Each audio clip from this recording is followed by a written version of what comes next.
conéctate con el debate de la reforma eléctrica. Resumen.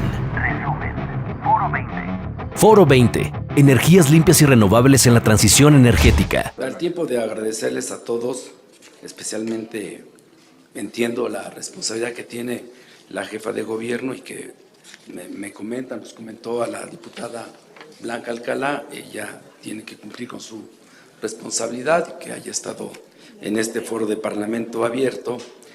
Para hechos pedí la palabra y a todos, gracias por estar en este ejercicio democrático que impulsa la Cámara de las y los Diputados, que es el contrapeso a los otros dos poderes. Sí existen contrapesos en un régimen republicano. Se va a retirar la jefa de gobierno, pero yo quisiera decir que la invitación que se le hizo a ella fue como científica, no como jefa de gobierno. Obviamente no se pueden separar, pero hay que decirlo que sus expresiones en los temas del cambio climático, de las energías, es la de una académica, de una científica, y por eso la tuvimos aquí. Yo quisiera reiterarlo porque parece que no quedó claro.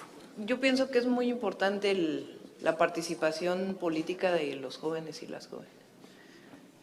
Felicito a Nora en este sentido, pero en mi muy modesta opinión, creo que es fundamental la perspectiva del país en todos sentidos, no solamente en el tema del cambio climático, sino realmente el tema de, como lo mencioné, soberanía, bienestar para el pueblo de México y también hacia dónde va el país en términos de la transformación que se está llevando a cabo, porque es el dejar de beneficiar a unos cuantos para beneficiar a unos muchos. Quienes estamos en contra de esta modificación constitucional no estamos a favor de la reforma del 2003, estamos a favor de nuestro medio ambiente y sabemos que es necesaria una reforma energética, pero estoy completamente convencida que este proyecto de reforma que se manda desde la Presidencia de la República no es el correcto. Para la doctora Graciela Domínguez, ¿cuál sería una propuesta viable? Bueno, en lo que yo considero que requerimos es definitivamente, yo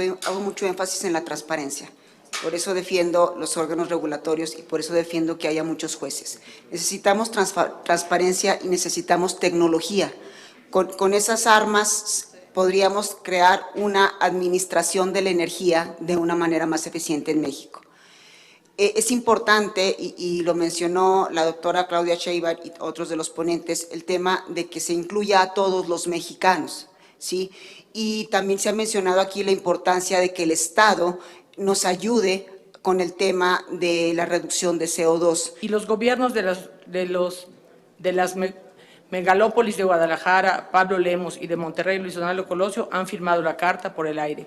La pregunta era para la jefa de gobierno, si estaba dispuesta a sumarse a esta iniciativa a favor del aire y de la contaminación. Haremos llegar la pregunta a la doctora Claudia Sheinbaum. Vamos con el diputado Fernández Noroña para preguntar sus preguntas. Adelante, diputado. Cierro planteando, porque la pregunta era para la jefa de gobierno, Claudia Sheinbaum, que aquí vino a México un político extraordinario que pagó con su vida el compromiso con su pueblo, lo tiró un golpe de Estado y lo asesinó.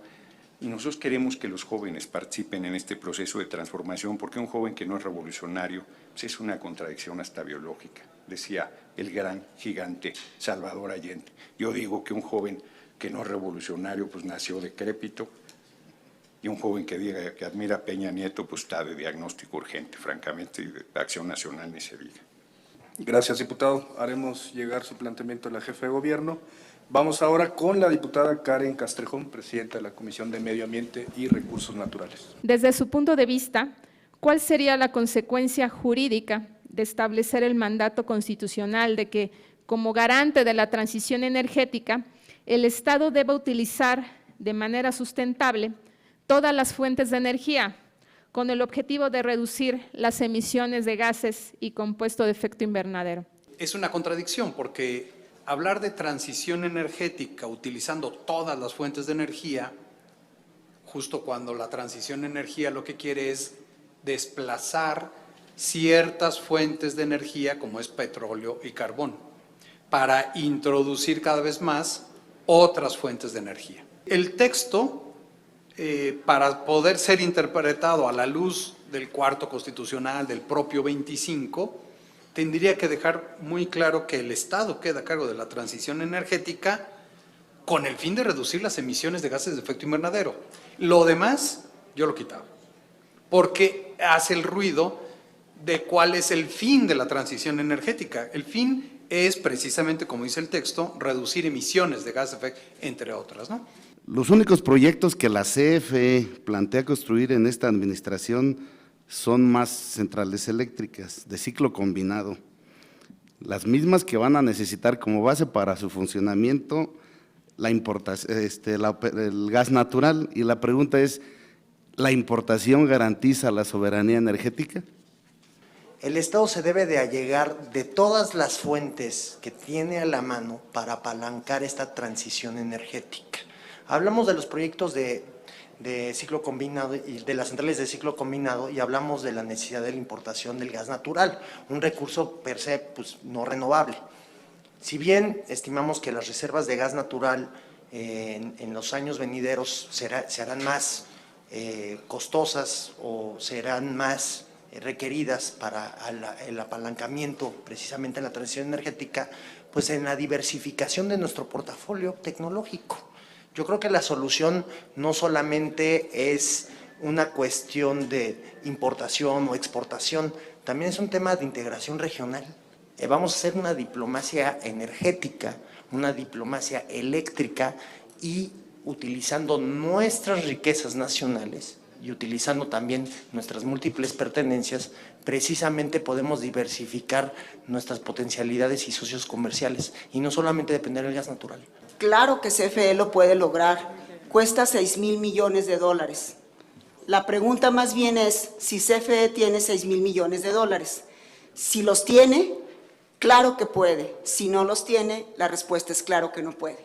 Así lo resumiría yo. La doctora Claudia Sheinbaum afirmó que la CFE no participa en las subastas a largo plazo. Eso es falso y se exagera. Aquí tengo del sitio Proyectos México una página gubernamental, cómo CFE ganó la licitación de energía geotérmica, por cierto, llamada Azufres 2. Aquí tengo el monto de la inversión y por esa subasta está suministrando, obtuvo CEL certificados de energía limpia. Y yo le pido, aparte,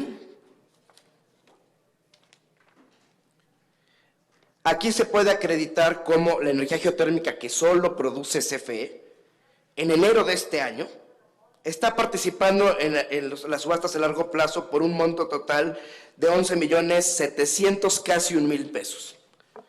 Entonces yo le quiero decir a la doctora Claudia Sheinbaum que si es capaz de desmentir estos datos, y yo me comprometo a abstenerme en mi votación de la reforma energética.